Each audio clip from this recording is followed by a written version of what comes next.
오늘 원장님께 궁금한 게 있어서 세 가지 질문을 드리려고 합니다. 질문을 드려도 될까요? 네. 침을 맞으면 샤워해도 되나요? 자, 이런 것들이 참 원시적인 질문이다. 잘못된 질문이 아니라 얼마나 이 한의학이나 동양의학에 대해서 사람들이 신비하게 여기고 뭔가 무지한지를 알 수가 있게 되는 거예요. 그 무지한 게 잘못된다는 게 아니라 잘 모른다는 거지. 그러니까 이제 이런 말이 있었어요. 침 너무 많이 맞으면 안 된다.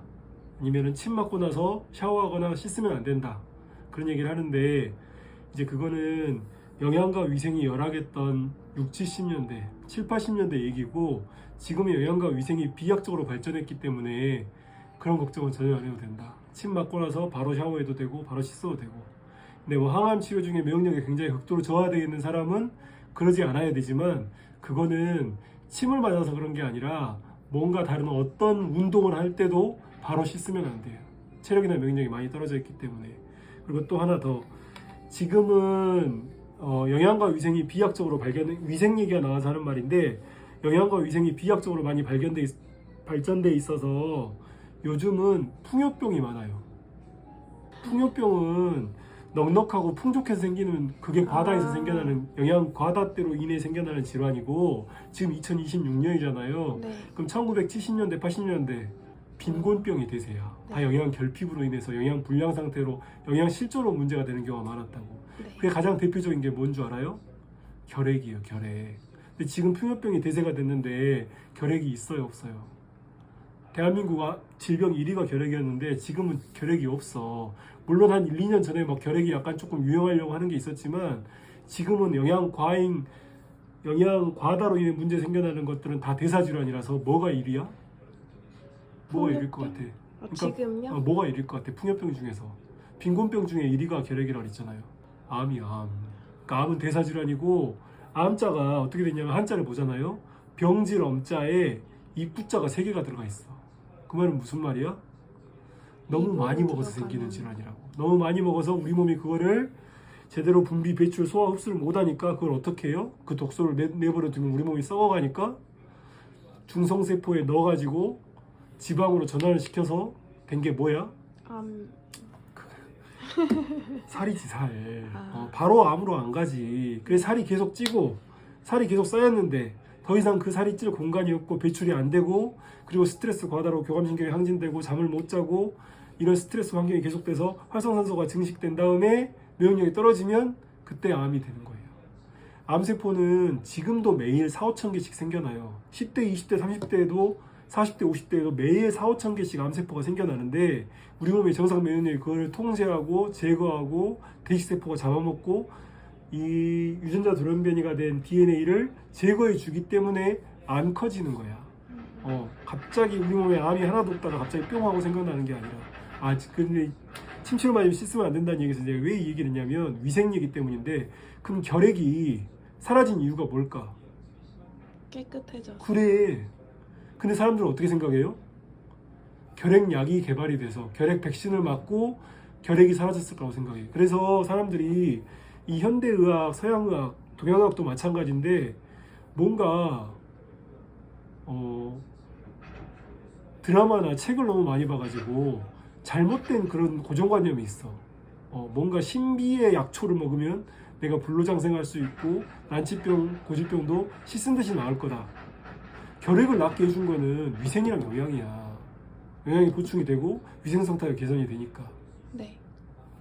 그래서 침 맞고 나서 그리고 사열 부항하고 나서 간혹 괜찮다. 근데 예전에 80년대 90년대 목욕탕까지는 그게 있었어. 전염성 질환이나 감염병 질환을 갖고 있는 사람들은 예전에 목욕탕에서도 부항을 했거든요. 지금은 별로 그런 게 사라졌지만 네. 부항을 하면 안 된다.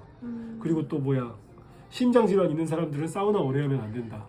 그거는 고온 고압 환경에 놓였을 때 내 몸이 어떻게 반응할지 모르니까 체력이나 면역력이 떨어져 있는 사람들은 하지 말라는 얘기잖아. 네. 침치료도 마찬가지다. 내가 몸이 건강하고 단순한 근육계 관련 질환이고 어떤 난치성 질환이나 불치병이나 암 같은 이런 중대 질환, 뇌혈관 질환이나 심장 질환 같은 그런 질환에 내 몸이 시달리고 있지 않으면 아무 문제 없다. 아무 상관없다.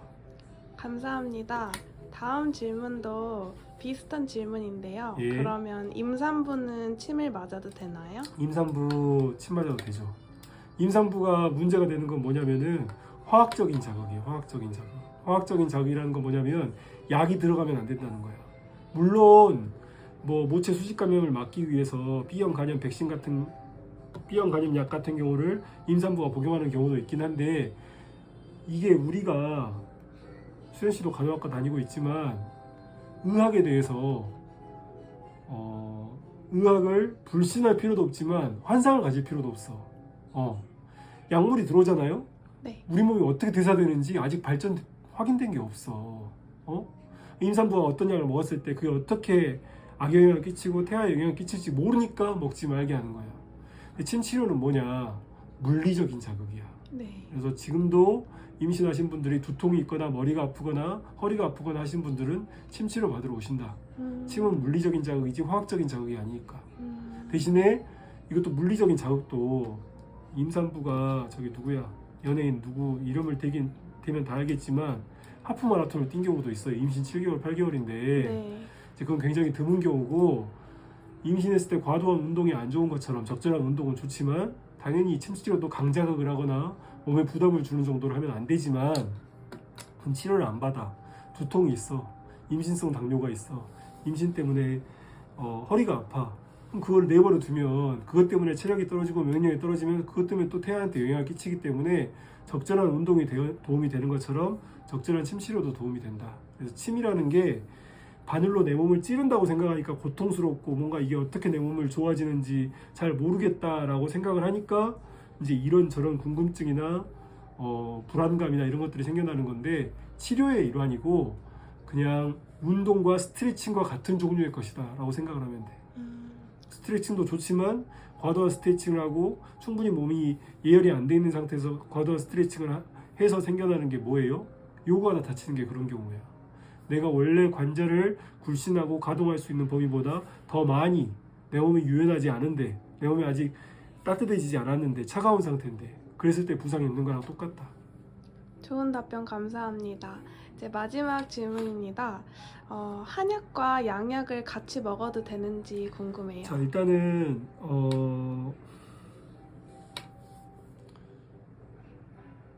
이제 이런 것도 우리나라이기 때문에 나타나는 거예요. 제가 그때도 수현 씨한테 얘기했지만 우리나라만 유일하게 전 세계에서 의료 이원화야. 한의사 제도가 따로 있어. 그럼 원래 한의사 제도가 따로 있으면 그만큼 한의학이 발전해야 될 거 아니에요. 근데 발전을 못한다. 왜? 같은 환자군을 두고 서로 경쟁하는 관계이기 때문에. 그래서 대학병원 가잖아요. 그럼 제일 먼저 하는 얘기가 뭐냐? 한약 먹지 말라니까요. 간 수치 올라간다고. 근데 이것도 무지의 소산이야. 무슨 말이냐면 한약의 어떤 성분이 어떻게 작용을 해서 그게 간 수치를 올리는지 몰라. 근데 응급실로 가끔씩 혼자서 한약 다려 먹거나 초나 파두나 이런 것들은 강력한 진통작용이 있거든요. 통증을 완화시켜주는. 네. 혼자 끓여 먹다가 난리가 났거나 아니면 일부 오남용해서 문제가 됐거나 그래서 이제 그런 경우 보니까 한약 먹지 말라고 하는 건데, 이제 우리나라만 의료 이원화라고 그랬잖아요. 중국은 중서일치제야. 일본은 메이지 유신 때 전통의학이 완전히 사라졌는데 그 전통의학의 필요성이 있기 때문에 지금은 일본 의사의 70%가 한약을 처방을 해. 그럼 질문에 대한 답변이 끝난 거지. 네. 한약이 효과가 없고 영양의 문제를 일으키고 서로 충돌을 일으킨다고 하면 일본 의사가 양약을 처방하는 일본 의사의 70%가 한약을 처방하지 않을 거 아니에요. 그리고 일본에는 쯔무라하고 가네보라고 하는 두 가지 엄청난 제약회사가 있어. 한방 제약회사가. 연매출이 2조가 넘어요. 그만큼 의료 이원화 제도가 아니고 한의사 제도가 따로 있지 않은데도 일본이 우리나라보다 훨씬 더 한의학이 의학과 결합을 했을 때, 큰 수술을 받고 났을 때 회복력을 높일 때 얼마나 효과가 있고 도움이 되는지는 연구가 더 잘 돼 있지. 왜? 우리나라 어때요? 아예 못 먹게 하니까. 문제를 일으킬 수도 있어. 한약이 한 가지 약재가 아니라 300가지가 넘는 약용 한약재 중에 어떤 약이 어떻게 효능을 일으키는지 정확하게 쓰지 않으면 문제가 생길 수 있으니까. 그러니까 그러려면 어떻게 해야 돼? 환자한테 써봐야 돼. 큰 수술을 받고 났을 때 체력이 떨어져 있을 때 십전대보탕을 썼을지 보중익기탕을 썼을지 육군자탕을 썼을 때 몸에 어떻게 변화가 일어나는지 이론적으로는 이게 맞지만 그런 케이스가 많이 쌓여야 이런 증상이 있고 이랬을 때는 통치방으로 이런 한약 처방을 썼을 때 그냥 일반적으로 뭐라 그래 보섭이라고 하나 휴식 취하고 영양 관리만 했을 때보다 얼마나 더 빨리 회복이 되는지 그런 데이터가 우리나라는 전혀 없어. 그래서 어떻게 해? 몰래 먹어. 교수님한테 혼날까봐, 의사 선생님한테 혼날까봐. 실제로 혼나지. 근데 이제 아픈 사람들한테 의사는 신이니까. 그러니까 이런 것들이 좀 많이 안타깝다. 그리고 참고로 한 가지 한약재 중에서도 천연해독시키고 열을 내는 약재가 있는데 보통 우리나라에서는 한약을 보약이라고 생각하는 경우가 많잖아요. 보약은 부족한 걸 채워주는 거야. 근데 보통 부족한다고 했을 때는 허하다고 하는데 몸이 허한 것 같아 그런 말 들어봤어요? 네. 허하기만 한 게 아니라 허한한 경우가 많아. 한은 찰한이야. 그러니까 몸의 기운이 부족하고 춥다는 얘기죠. 네. 그럼 어떻게 해야 돼? 따뜻하게 해줘. 보열을 해야 돼. 보열을. 네. 그러니까 한약 중에서는 보약이 많고 보약은 거의 다 열약이야. 따뜻하게 주는 약이야. 근데 양약은 그러니까 한약의 효과를 양약이 완전히 대체해주면 좋은데 네. 한약은 환원주의적이고 증상을 죽이는 대증요법이 강해. 그래서 뭐냐 찬약이야. 굳이 약성을 비교하자면 염증이 생겨나서 염증의 가장 대표적인 증상이 뭐예요? 발열. 그렇지. 어이 똑똑하네. 공부 좀 했네.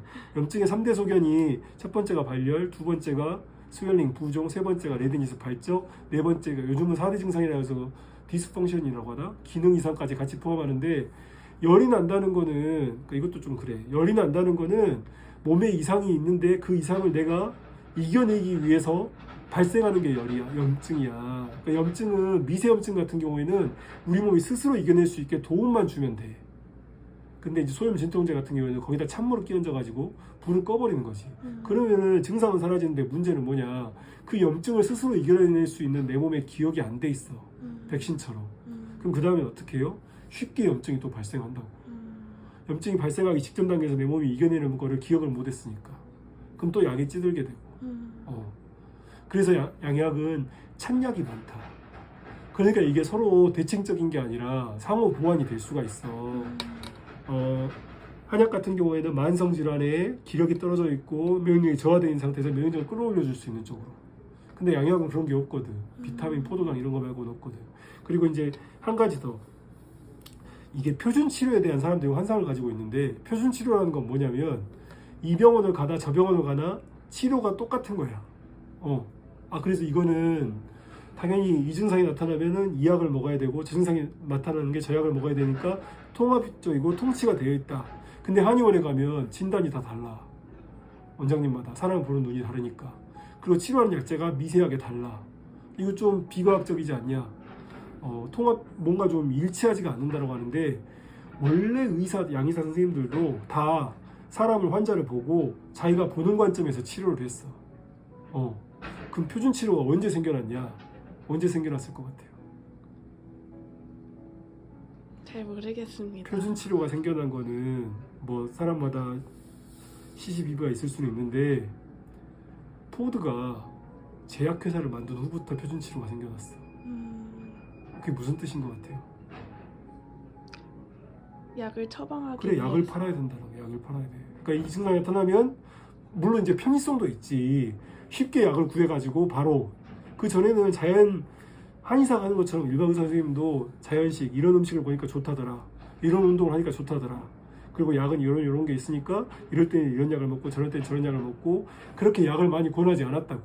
근데 지금은 어때요? 종류별로 증상별로 약이 쭈르륵 다 나와 있어. 포드는 제약회사를 왜 만들었을까? 아픈 사람들을 긍휼히 여겨서 그 사람들 빨리 낫게 해주려고? 돈 벌려고. 그렇죠. 물론 이제 사람들한테 피해를 주면서 돈 벌려고 한 건 아니지만 이 표준 치료라는 거에 대한 환상도 있다. 사람이 체질이 다르고 성별이 다르고 연령이 다르고 생활 환경이 다르고 가정 환경이 다르고 교육 환경이 다른데 어떻게 일률적이고 통치적인 치료를 하겠어? 수현 씨 정상혈압 얼마나 외웠어요? 수축기 혈압. 저 120에 80입니다. 그렇죠. 수축기 이완기가 120, 80인데 2002년, 2001년도까지만 해도 경계성 고혈압, 수축 혈압이 얼마인 줄 알아요? 180이었어, 180. 제가 98학번인데 제가 학교 다닐 때 한의대에서 배운 거는 150이었어. 150 넘어가면 좀 문제가 있다. 근데 지금 기준이 120이 됐지. 왜 120이 됐을까? 미리 예방하게 하려고. 그렇죠. 그 말은 좋지. 근데 고혈압 약은 치료약이 아니야. 관리약이라고. 무슨 말인 줄 알아요? 먹지 않아도 되는. 평생 먹어야 된다는 거. 한 번 먹으면 눌러주고 하는 약이기 때문에 안 그러면 리바운드가 올라오니까. 그래서 혈압약을 먹다가 안 먹는 게 더 위험해. 그럼 혈압약만 그러냐? 당뇨약도 마찬가지야. 제가 비형 간염 때문에 베물리디라는 약을 처먹고 있는데 이 약도 마찬가지야. 그러니까 양양이 무조건 안 좋다는 얘기를 하는 게 아니야. 저도 양양을 먹고 있으니까. 근데 문제는 뭐냐면 얘가 억제하고 눌러주잖아요. 그럼 우리 몸이 이것 때문에 통제를 받고 있어. 눌러주는 게 사라져. 그럼 어떡해? 다시 뛰어올라요. 그렇죠. 누르지 않았으면 어느 정도 올라가다가 내 몸이 그런 것들을 스스로 통제하고 조절할 수 있는 능력도 있고 할 텐데 이걸 짜부러뜨려서 눌리니까 반발 힘이 생겨가지고 잔뜩 가득 차 있는데 눌러주는 힘이 사라져버리면 원래 있을 때보다 더 튀어오른다고. 그게 뭐예요? 그게 요요야. 그리고 보통 요요가 오잖아요. 그러면 원래 치는 더 많이 나가. 그러니까 요요가 오는 것도 약으로 눌러가지고 운동도 하고 식단 조절도 하고 거기에 적정한 양량, 적정한 약물이 공급이 됐을 때가 이상적이지 다른 거 아무것도 안 하고 약만 먹어가지고 곡기를 끊으면 약을 복용을 중단했을 때는 그 전 상태보다 더 올라갈 수도 있다. 그래서 제 결론적으로 하고 싶은 말은 이게 한의학이든 뭐 서양의학이든 현대의학이든 맹신을 하면 안 된다. 뭐 수현 씨도 이제 의료인이 될 사람인데 간호사인데 이런 말하기가 좀 그런데 실제로 우리가 드라마나 영화나 지금 학교에서 배울 때는 이렇게 치료하면 환자가 다 나을 것 같지만 그렇지가 않다. 똑같은 약을 쓰는데 어떤 사람은 좋아지고 어떤 사람은 더 나빠지고 어떤 사람은 아무렇지도 변화가 없고 이래. 그럼 그 사람이 뭐 때문이야? 그 사람의 면역력 때문이야. 그 사람의 회복력 때문이라고. 나이가 어릴수록 잘났고. 그럼 그 회복력을 잘 유지하게 해줄 수 있는 거는 뭐예요? 어떨 때 면역력이 올라갈 것 같아? 밥이 보약이다. 잠이 보약이다. 이런 말 들어봤죠? 네. 그래서 영양, 수면, 운동, 스트레스 관리 이 4개가 다야. 면역력을 높여준다고 건강기능식품이나 뭐 이런저런 온갖 다 홍보하는데 그런 것들은 다 가공식품이고 화학 첨가제가 들어가 있기 때문에 좋을 게 없어. 왜? 좋은 그 농축된 성분을 흡수하기 위해서 내 몸이 위장이 또 자극을 받아야 되니까. 그래서 제일 좋은 거는 원물이다. 가공을 거치지 않는. 그래서 뭐 레몬의 구연산이나 뭐 셀레늄이나 아연이나 그런 성분을 만들어 가지고 뭐 레몬 뭐 이렇게 뭐 가루 분말로 만들 그런 거보다 그냥 레몬 하나 씹어먹는 게 훨씬 낫다. 그리고 이제 한약의 강점이 있는 거는 한약도 원물이야. 가열해서 끓여서 액기스를 물에 녹여가지고 추출하긴 했지만 합성화합물이 아니고 뭔가 그런 것들을 결합시키게 해주기 위해서 불필요한 다른 성분이 개입되지 않았다고. 그럼 어떻게 될 것 같아요? 양양이랑 한약이랑 우리 몸에서 어떤 게 소화 흡수하기 더 편할 것 같아? 한약인 것 같습니다. 한약이 소화 흡수가 더 편하지. 그러니까 부작용도 덜하고 부작용이 없진 않지만. 네. 자, 오늘 여기까지.